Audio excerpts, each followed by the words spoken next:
Leader, আপনি খালি আমার বিষয়টা একটু দেখেন। না মানে সামনে ইলেকশন তো, লিডার অবশ্যই লিডার।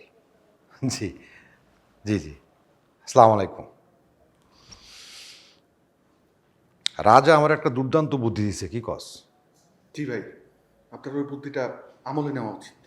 আচ্ছা, আর কি কি উপায়ে জনসেবা করা যায় কত? ভাই, বুদ্ধি এই যাদের একতলা বাড়ি তাকে দুতলা করে দেন। দুতলা করে দেব? আচ্ছা, তোর বাপদাদা সম্পত্তি কিছু আছে? ভাই, ওই আপনার দোয়ায় ভালোই আছে। গুড। ফাজিল, তোর বাপদাদার সম্পত্তি বেচে মানুষের দুতলা করে দে, যা। জনসেবা করতে আবার খারাপ হয়েছে।